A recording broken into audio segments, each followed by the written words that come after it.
The air in the auction yard crackled with tension as Winona Kelly stood shivering on the wooden platform, one hand protectively cradling her swollen belly. The Montana Territory sun beat down mercilessly on the dusty clearing, but the chill in her bones had nothing to do with the weather and everything to do with the hungry eyes of the men bidding on her fate. "Next up, gentlemen," the auctioneer's voice boomed across the yard. A fine specimen, 20 years of age, strong back, good teeth. He grabbed Winona's chin, forcing her face up as if she were livestock. Bit of a complication, as you can see. He gestured crudely at her pregnant belly, and several men in the crowd chuckled.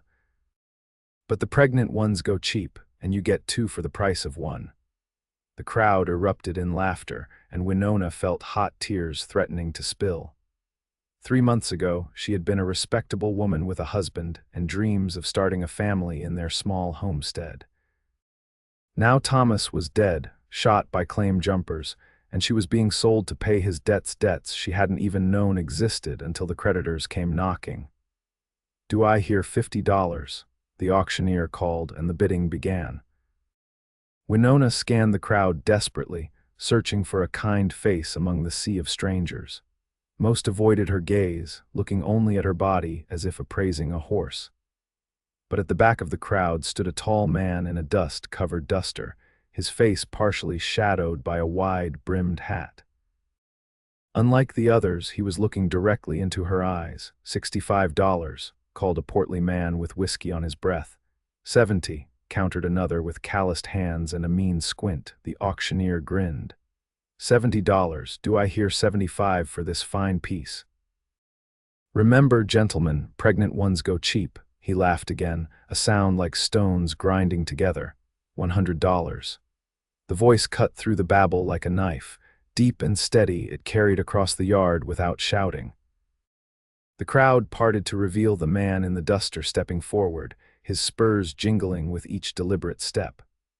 "Well now," the auctioneer said, surprised by the jump in price. "100 from the gentleman in the back. Do I hear 110? The crowd murmured, but no one spoke up. $100 was a steep price for a pregnant woman with no guarantee the child would survive. 100 going once. The auctioneer looked around eagerly. Going twice. 120, the whiskey-breathed man called out suddenly. The tall stranger didn't hesitate. $200. A collective gasp rippled through the crowd. The auctioneer's eyebrows shot up nearly to his hairline. 200. "My good man, that's not this one," the stranger said firmly, his voice carrying clearly across the suddenly silent yard. He removed his hat, revealing piercing blue eyes and a face weathered by sun and wind but still handsome. "She's mine now." Winona felt her heart hammer in her chest. She didn't know this man, couldn't tell if this turn of events was salvation or something worse. "Well." The auctioneer recovered quickly, hammering his gavel down. "Sold to the gentleman for $200. Come settle up, sir." As the crowd dispersed, grumbling about the unexpected turn of events, the stranger approached the platform. Now that he was closer, Winona could see he was younger than she'd initially thought, perhaps 26 or 27. His clothes were travel-worn but of good quality, and the gun on his hip looked well maintained. "Madam," he said, offering her his hand to help her down from the platform. "Quincy O'Malley at your service." Winona hesitated, then took his hand. What choice did she have? "Winona Kelly," she said, her voice barely above a whisper. "I know," he said quietly, surprising her. "I knew your husband." Her eyes widened. "You knew Thomas." "We'll talk somewhere private," he said, glancing around the auction yard. "This isn't the place." The auctioneer approached, rubbing his hands together. "Cash or voucher, Mr. O'Malley." Quincy reached into his coat and pulled out a small leather pouch. "Cash," he said shortly, counting out the money without taking his eyes off Winona. Minutes later, they were walking down the main street of Prairie Junction, a town that had sprung up almost overnight when gold was discovered in the nearby mountains. The place was filled with fortune seekers, merchants looking to make their wealth off the miners, and women of questionable reputation who served the needs of men far from home. Where are we going? Winona asked, struggling to keep pace with his long strides. Hotel for now, Quincy said, slowing his pace when he noticed her difficulty. You need to rest. When's the baby due? About 2 months, I think. She studied him cautiously. Mr. O'Malley, I appreciate what you did back there, but I don't understand why. You said you knew Thomas. Quincy's face softened slightly. I did. Rode with him for a spell during the war. He was a good man. He was, she agreed, fighting back tears. Until those men came and she broke off, unable to finish. I know about that too. I've been tracking those claim jumpers for 3 weeks now. They arrived at the Prairie Junction Hotel, a 2-story building that was one of the few in town made entirely of wood rather than canvas or sod. Quincy spoke briefly with the clerk, handed over some money, and led Winona upstairs to a small but clean room with a bed, washstand, and chair. You should rest, he said, standing awkwardly by the door. I need to see to my horse and take care of some business. I'll bring food back. Wait, Winona said, panic rising in her chest at the thought of being left alone. What happens now? What do you expect of me? Understanding dawned in his eyes, followed by something that looked like sadness.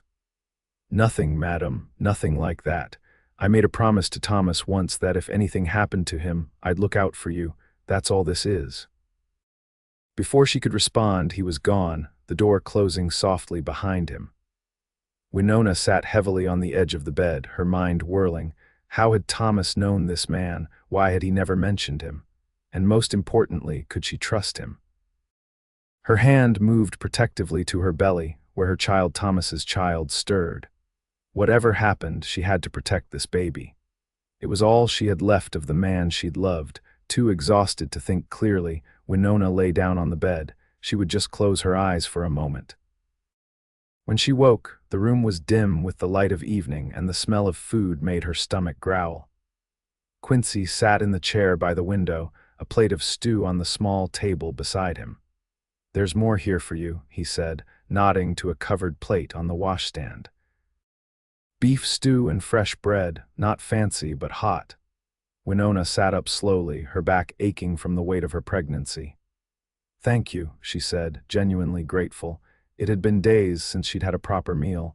The creditors who'd taken her to auction had fed her just enough to keep her alive.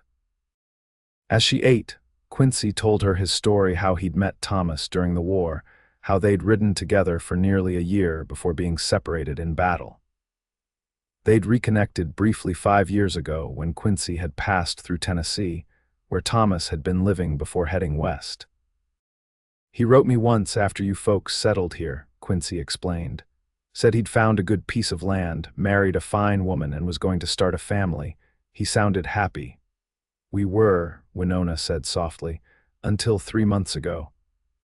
3 men came claiming Thomas had sold them rights to the creek on our land. When he refused to honor the paper, they had a forgery. I'm certain they shot him. Her voice broke. I couldn't even bury him properly. They burned our cabin with him inside. Quincy's jaw tightened. You have names. Descriptions. The leader called himself Hawkins. Tall man with a scar running from his eye to his jaw. The others called him Captain, though I doubt he earned the title honestly. Virgil Hawkins, Quincy nodded. Former Confederate irregular, more of a bandit than a soldier during the war. I've been on his trail since I heard what happened. How did you hear? I was in Denver when a man who'd passed through these parts told me about a homesteader killed by claim jumpers. When he described the location, I knew it had to be Thomas. Took me a while to get here, though. By the time I arrived, the creditors had already taken you. Winona set her empty plate aside. Why would they care about Thomas's debts? We barely knew anyone here. Those weren't really creditors, madam. Most likely they were working with Hawkins. It's a common trick, kill a man for his land, then use forged debt papers to claim his widow and remaining property. They sell the women to cover their tracks. Winona felt sick. And you think they're still here? In Prairie Junction, I know they are. Hawkins and his men have been seen in town. They're waiting for the spring thaw to start mining your creek. Quincy leaned forward, his voice earnest. I'm going to stop them, Mrs. Kelly, but first I need to get you somewhere safe. I want to help, Winona said firmly. Those men took everything from me. Quincy looked at her swollen belly pointedly. With all due respect, madam, you're in no condition to go after outlaws. I don't mean in a gunfight, she said impatiently. But I can identify them. I saw their faces clearly that day. He considered this, then nodded slowly. All right. But tomorrow we're leaving town. I have a friend with a ranch about 2 days' ride from here. You'll be safe there while I handle Hawkins. And then what? Winona asked quietly. Quincy looked away. Then you'll be free to go wherever you choose. I have some money saved. Enough to get you back east to family if you have any. I don't, she admitted. My parents died in a fever outbreak when I was 16. Thomas was all I had. She didn't add that Quincy was now all she had in the world, a stranger who had bought her at auction out of some loyalty to her dead husband. The next morning, they left Prairie Junction before dawn. Quincy had arranged for a small wagon with a canvas cover, making a space in the back where Winona could lie down if the journey became too tiring. He drove the team himself, a sturdy bay horse tied to the back of the wagon. As they passed the town's edge, Winona felt a curious mixture of relief and apprehension. She was leaving the place where she'd been humiliated and sold like cattle, but heading into an uncertain future with a man she barely knew. Thank you, she said suddenly, for what you did yesterday. Most men wouldn't have. Quincy kept his eyes on the trail ahead. Most men didn't know your husband. They rode in silence for several miles, the wagon bumping over the rough trail that led north into the foothills. The Montana spring was just beginning to touch the land, with tiny green shoots appearing among the brown grasses and buds swelling on the cottonwoods along the creek banks. Tell me about your ranch, Winona said eventually, wanting to break the silence. Not mine, Quincy corrected. Belongs to a man named Jack Hollister. We drove cattle together up from Texas some years back. He's got a good spread now, about 50 miles north of here. And he won't mind you bringing a stranger. Quincy glanced at her, his expression softening slightly. Jack's a good man. And his wife, Sarah, will be glad for the company. It gets lonely out there for her. Around midday, they stopped by a small creek to rest the horses and eat the bread and cheese Quincy had packed. Winona stretched her legs, grateful for the chance to move after hours in the wagon. How are you feeling? Quincy asked, watching her with concern. I'm fine. The baby's active today. She smiled faintly, placing a hand on her belly where the child had been kicking steadily. Would you like to feel? Sometimes you can feel the kicks from outside. Quincy looked startled by the offer. I don't, that is, I've never. It's all right, she said. Give me your hand. Hesitantly, he extended his hand and she placed it gently on the side of her belly. For a moment, nothing happened, and then was that. His eyes widened as the baby kicked against his palm. That's my baby, Winona confirmed, unable to keep the pride from her voice. Strong like his father was. You think it's a boy? I do. Thomas was sure of it. Her smile faltered at the mention of her husband. Quincy withdrew his hand slowly. He'll need a strong name then. I was thinking of naming him Thomas after his father. Quincy nodded. A good name. He turned away, busying himself with checking the horses. They were just preparing to continue their journey when Winona noticed Quincy suddenly tense, his hand moving to the revolver at his hip. Get in the wagon, he said quietly. Now. Winona obeyed without question, sensing the urgency in his voice. From the shelter of the wagon, she peered out and saw what had alarmed him: 3 riders approaching from the direction they had come. Is it them? She whispered. Hawkins? Can't tell yet. Stay down and quiet. Quincy positioned himself casually by the horses, one hand resting near his gun. As the riders drew closer, Winona could make out their features, and her blood ran cold. It's them, she breathed, though too quietly for Quincy to hear. The man in front was unmistakable, tall and lean, with a vicious scar running from his right eye down to his jaw. Captain Virgil Hawkins, the man who had murdered her husband.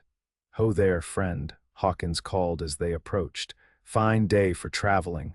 That it is, Quincy replied evenly. Something I can help you gentlemen with. The three men reined in their horses a few yards away. Hawkins's eyes flicked to the wagon, and Winona shrank back, praying he wouldn't recognize her. Maybe, Hawkins said. We're looking for a woman, pretty little thing, dark hair, in a family way. He made a crude gesture to indicate a pregnant belly. She's the wife of a man who owed us money. Ran off before settling her husband's debts. Haven't seen anyone like that, Quincy said. I'm alone, heading up to Hollister's ranch. I drive cattle for him. One of Hawkins's companions, a squat man with a patchy beard, spat tobacco juice onto the ground.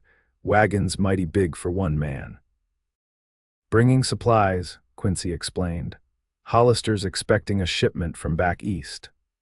Hawkins studied Quincy for a long moment, then smiled a cold, calculating expression that didn't reach his eyes. Well, if you do see this woman, there's $10 in it for you if you send word to Prairie Junction.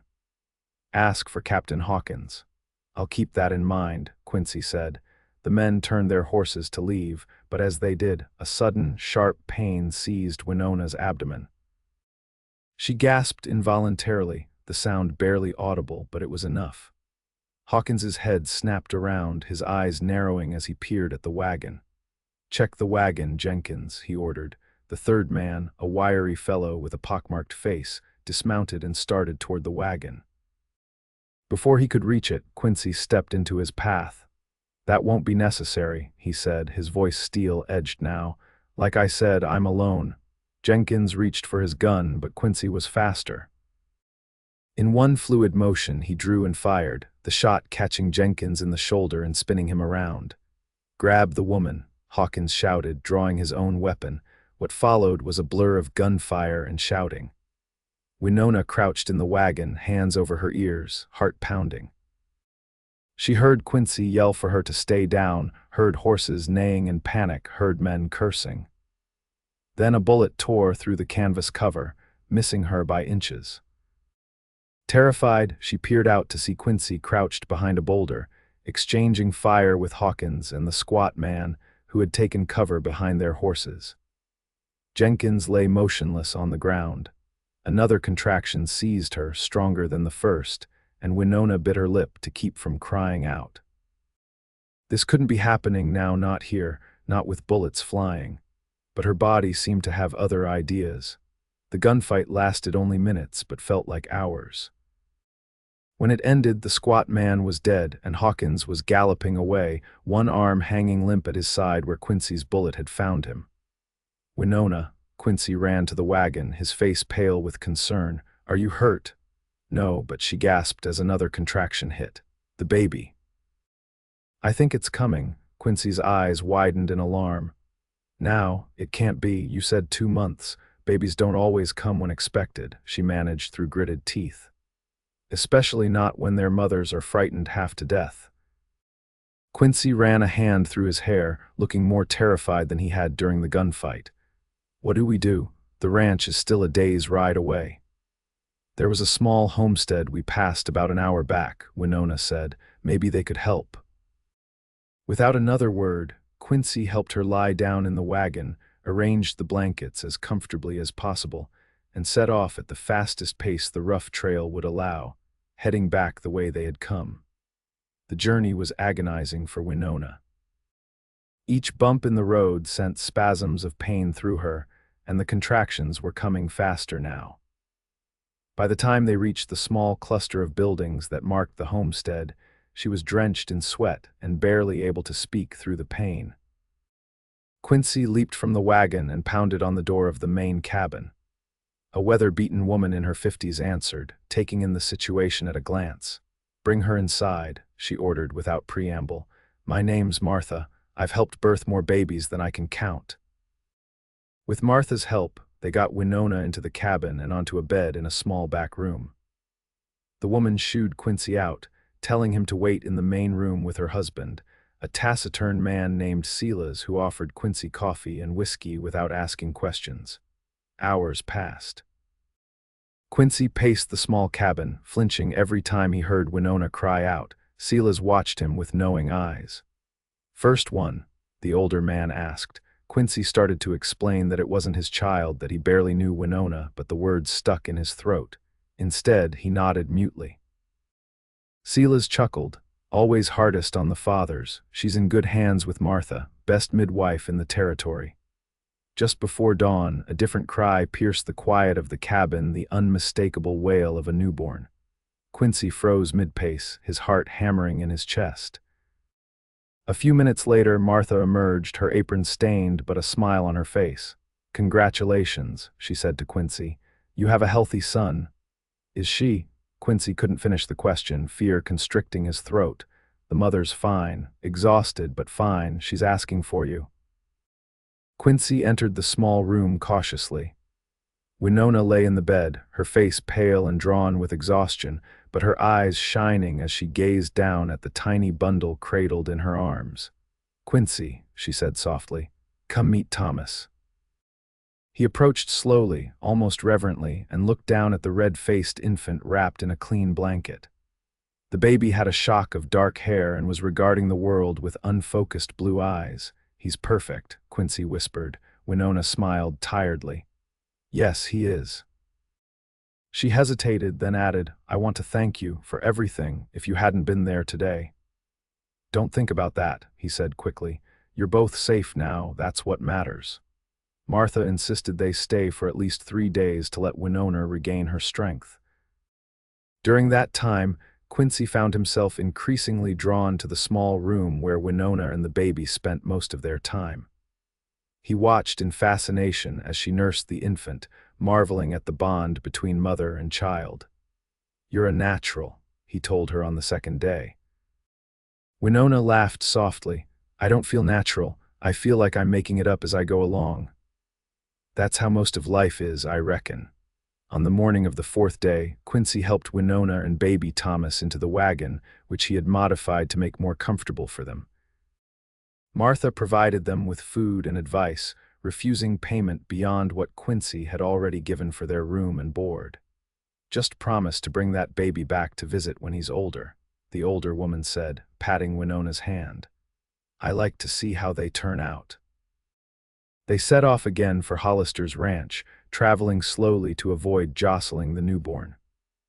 Winona noticed that Quincy seemed different now, more relaxed, smiling more often, especially when he looked at Thomas. "You're good with him," she observed as Quincy carefully handed the baby back to her after holding him during a rest stop. Quincy looked surprised. "Am I? I've never been around babies much." "You have a gentle touch. He likes you." She hesitated, then asked the question that had been on her mind. "What will you do after you take us to the ranch? Will you go after Hawkins?" His expression darkened. "I have to. He'll come looking for you again, especially now that he knows you're with me, and he needs to answer for what he did to Thomas." Winona nodded, understanding but not liking it. In just a few days, Quincy had become important to her, not just as her protector, but as someone she was beginning to care for deeply. The thought of him facing Hawkins filled her with dread. "Promise me you'll be careful," she said. "Thomas needs you." Quincy's eyes met hers, and something passed between them, an acknowledgement of feelings neither was ready to name. "I will," he promised softly. They reached Hollister's ranch the next day. Jack and Sarah Hollister proved to be as welcoming as Quincy had predicted, especially when they saw the baby. Sarah, a kind-faced woman in her 30s, immediately took Winona under her wing, showing her to a comfortable room and fussing over little Thomas. That evening, after Winona had gone to bed, exhausted from the journey, Quincy sat with Jack on the porch of the main house.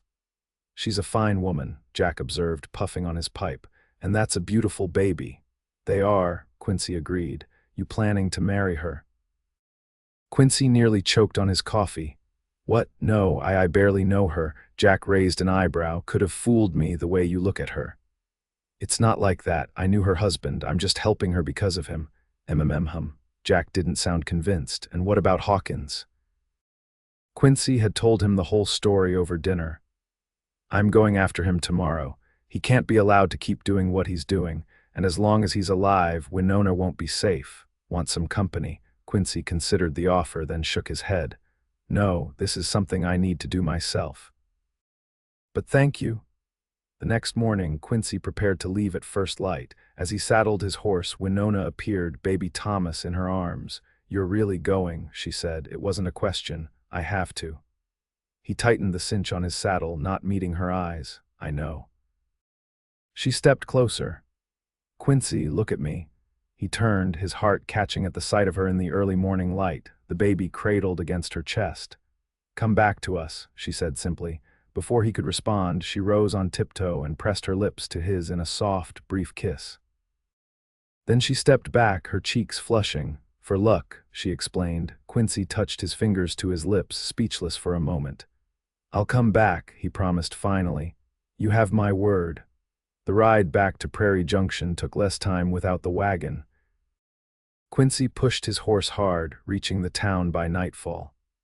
He took a room at a different hotel, not wanting to draw attention to himself, and spent the evening gathering information. Hawkins, he learned, was holed up in a cabin just outside town, nursing the bullet wound Quincy had given him. He had only 2 men left with him, the rest of his gang having scattered after the failed ambush. The next morning, Quincy rode out to the cabin, approaching cautiously through the trees. He dismounted a quarter-mile away and continued on foot, his rifle in hand. The cabin came into view, a small, crude structure with smoke rising from the chimney. Quincy was just planning his approach when a twig snapped behind him. He whirled, but too late a heavy object struck his head, and darkness claimed him. When he regained consciousness, he was inside the cabin, tied to a chair. His head throbbed where he'd been struck, and blood had dried on the side of his face. Well, well, the hero awakes. Virgil Hawkins stood before him, arm in a sling where Quincy's bullet had struck him. "Thought you could sneak up on me, did you?" "It crossed my mind," Quincy replied, testing his bonds discreetly. "They were tight." "Where's the woman?" Hawkins demanded. "And don't bother lying. My men are already searching the area." "You won't find her." Hawkins struck him across the face. "That land belongs to me now. The woman was part of the deal. The land was never yours. The deed you showed Kelly was a forgery." "Of course it was," Hawkins laughed. "But who's going to prove that now? Kelly's dead, and once you join him, there won't be anyone left to dispute my claim." Quincy said nothing, his mind racing. Hawkins's 2 remaining men were out searching, which meant Hawkins was alone in the cabin with him, if he could just get free. "I'm curious," Hawkins said, pouring himself a drink from a bottle on the table. "What's your interest in Kelly's widow?" "You sweet on her, or just hoping to claim her land yourself? You murdered a good man," Quincy said evenly. "That's reason enough." Hawkins laughed again. "Noble sentiments, they'll look nice on your tombstone."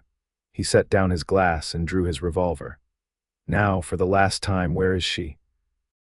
"Go to hell," Hawkins cocked the hammer. "After you."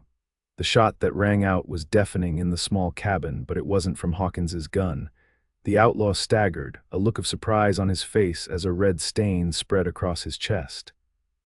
He turned slowly to see Jack Hollister standing in the doorway, rifle raised. "Told you I should have come along," Jack said to Quincy, keeping his rifle trained on Hawkins, who had collapsed to his knees. "I had it under control," Quincy replied with a weak grin. "Clearly." Jack moved quickly to untie Quincy. "We need to go. His men will have heard the shot." As they hurried from the cabin, Quincy paused to look back at Hawkins, who lay motionless on the floor. The man who had destroyed Winona's life and threatened her future was gone. She was truly free now. They rode hard, expecting pursuit, but none came. Later, they learned that Hawkins's remaining men had fled upon hearing of their leader's death, not willing to risk their lives for a lost cause. It was late evening when they returned to the Hollister ranch.